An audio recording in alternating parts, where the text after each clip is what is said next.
शिक्षक दिवस रे रक्तदान शिविर बरगड़ जिलार कटापाली ग्रामर डिग्री महाविद्यालय परिसर रे पवित्र गुरु दिवस उपलक्षे एक रक्तदान शिविर अनुष्ठित होता। ए कार्यक्रम में कटापाली डिग्री महाविद्यालय अध्यक्षा श्रीमती दीप्तिमयी पाणिग्राही महोदया तत्वावधान एक महान रक्तदान शिविर अनुष्ठित होता। रक्तदान महापुण्य तथा गोटे मनीष बंचापी नितांत दरकार और समस्ते गोटे गोटे रक्तदान करंतु बोली महाविद्यालय अध्यक्षा महोदया छात्र छात्री मानक आलोकपात करते।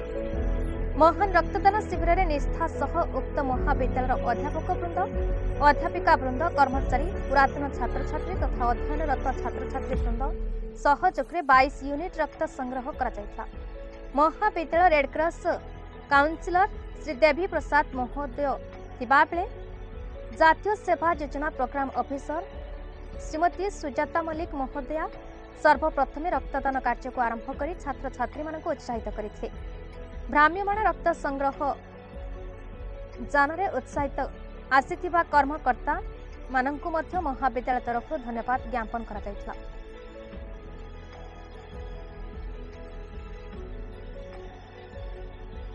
कटापाली डिग्री महाविद्यालय अध्यक्षा दीप्तिमयी पाणिग्राही आज आम महाविद्यालय रक्तदान शिविर आयोजन करा एनएसएस और वाईआरसी तरफ विशेष भाव में योगदान करा बहुत संख्यार शिक्षार्थी मैंने योगदान करते।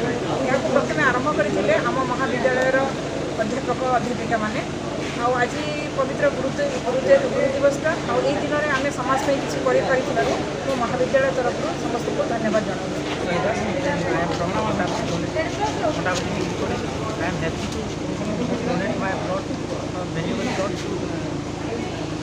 प्रसाद महापात्र युवा रेड क्रॉस काउंसिलर तथा अध्यापक रक्तदान महादान जहाँ शुणी आज वास्तव में उपलब्धि करूँ।